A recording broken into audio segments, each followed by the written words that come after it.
Congratulations everyone! We are finally done with 4 weeks of Flutter and Firebase Developer Bootcamp, where we took start from very basics and now we're building our own WhatsApp clone with clean architecture. Also, we're ahead of very advanced stuff where I'll be teaching you how you can publish your own package on PubDev, APIs integration, writing backend code in TypeScript for push notifications in Flutter, writing different types of tests, and lastly publishing your own app on Play Store and App Store. So that's all we will be doing in the upcoming weeks. So if you are new here, check out the full playlist link in the video description. Also, join our WhatsApp community to be updated with the latest announcements at eTechViral. Anyways, in today's first episode of week 5, we're going to implement the domain layer of status feature. So let's get started with the status entity. So here we are done with the chat feature, and now we're going to close that feature and open up the status feature.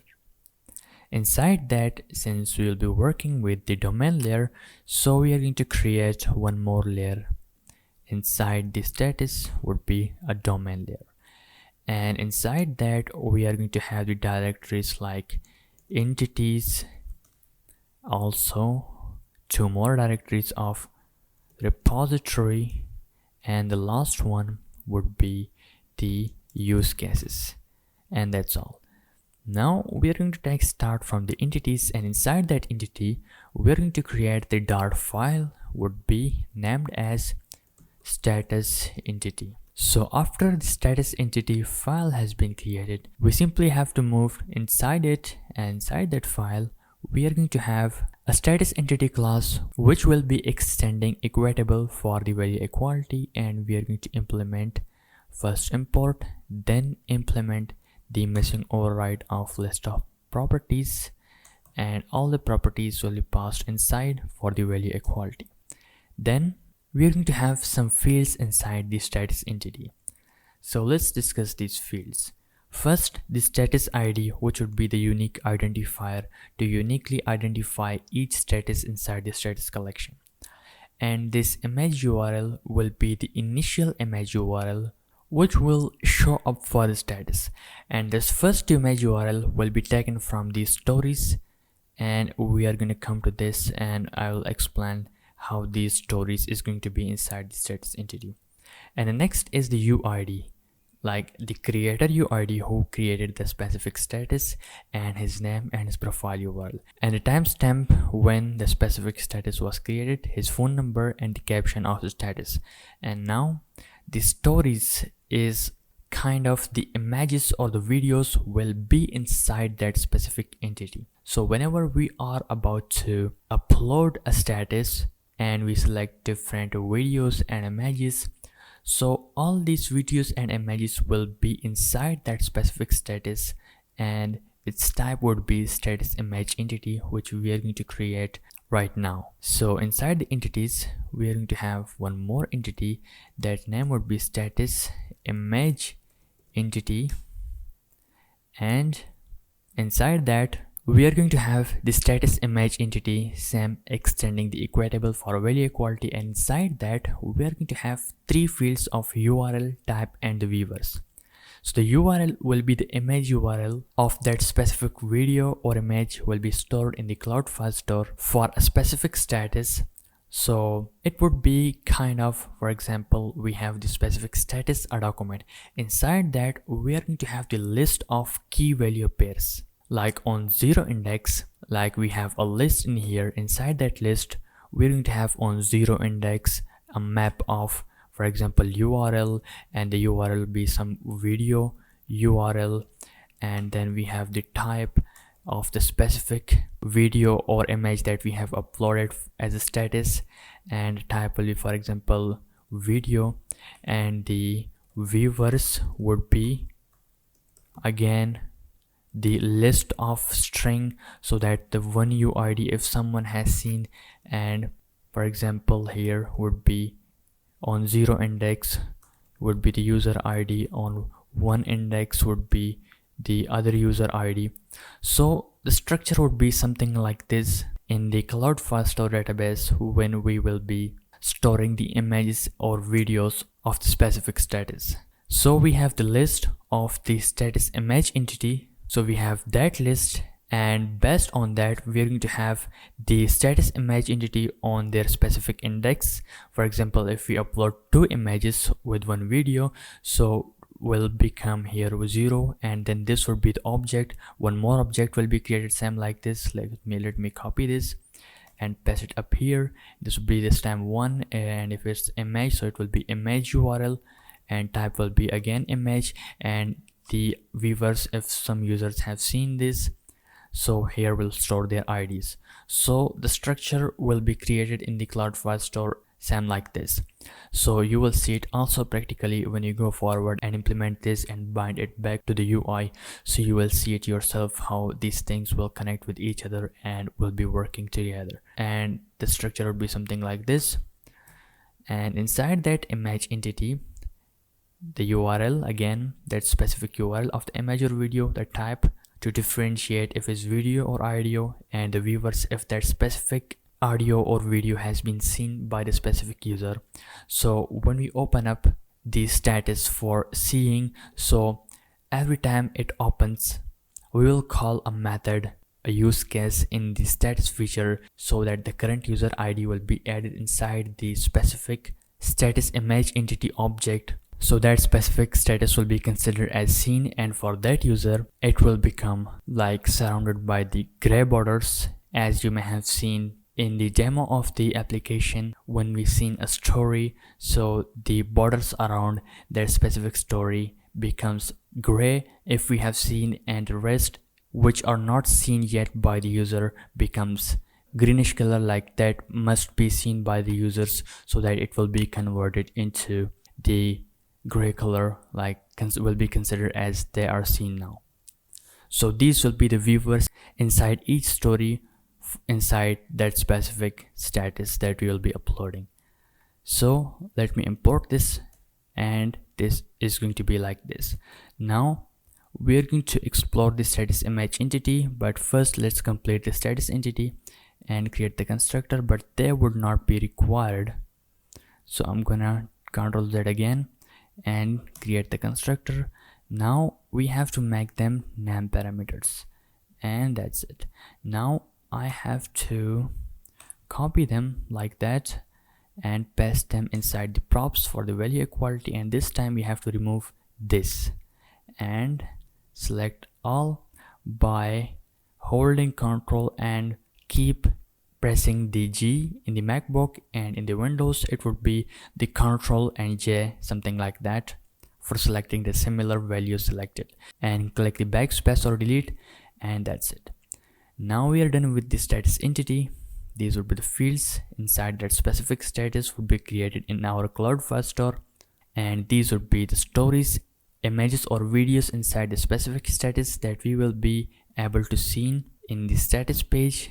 And the status image entity we have for the specific image or video inside the status is going to have the fields like URL, type, and the viewers like that, and the from JSON and to JSON methods for the conversion. Now you might be thinking, why do we have from JSON and to JSON conversion methods in the entity? Aren't we violating the clean architecture? Yes, I'm sure this would be the question of most of the people. So let me tell you again, and clean architecture is not something that we must strictly follow no matter what.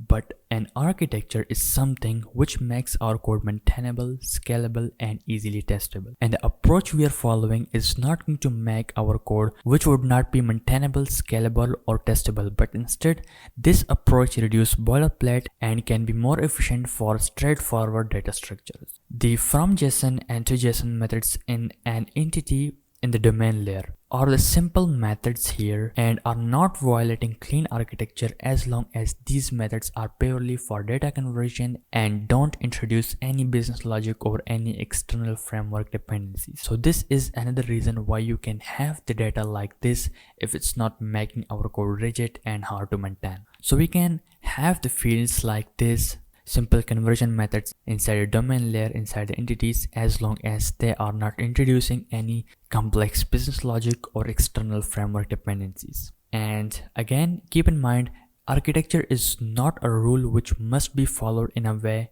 explained or proposed by someone else, but an architecture is something that takes place regarding to the application requirement and the structure we are building. So you must not be confused with this, like if we're creating the from JSON and to JSON methods in here, so we're violating it. So it's not violation, but it's simple conversion methods inside the domain layer for keeping things simple and straightforward for the simple data structures, and which is not any kind of complex entity, which is an object passed here in the status entity.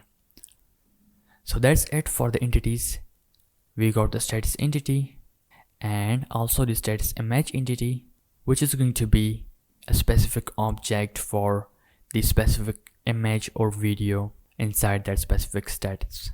So it will become more clear to you when you go forward and implementing them and binding them with the UI. So that's it for the entities. Now we're going to go ahead and create the repository for the status. Would be status repository, and the status repository is going to be an abstract class, status repository. Inside that we are going to have some methods, which would be the use cases of the status feature. So these would be some use cases inside our status feature.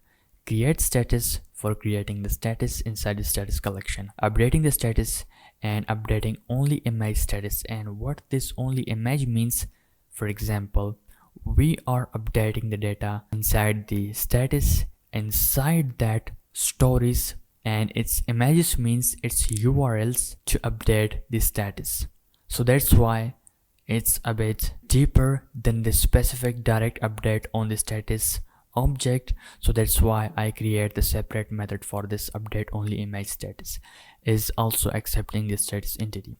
And the scene status update, for example, when we open up a status, so here we need the status ID so that that specific status stories will be updated, and inside that specific status where we have the viewers will be added the current user ID, so that this status will be considered as seen for that specific user, and on image index, like which image or story we are viewing currently, so that inside that specific status story object of that viewers, the current user ID will be added, and that user ID will be the user ID which will be added inside the viewers list. So this is simple scene status update method will be called when you open up a status for seeing it. And this is simple for deleting the status, get statuses to get all the statuses of the users, and this get my status and get my status feature. And this my status feature is because we can call some use case, like for example we want only single response from the when we send a request, not loading data every time in the stream. So that's why I also create the feature method for this. So this will give us the same list of status entity in one single response when we send one request on this get my status on that specific UID. So that's it for the status repository. Now we are going to have the use cases of the status feature, and that would be, and we got the use cases for the status feature, and the use cases would be really similar as we had for the previous features.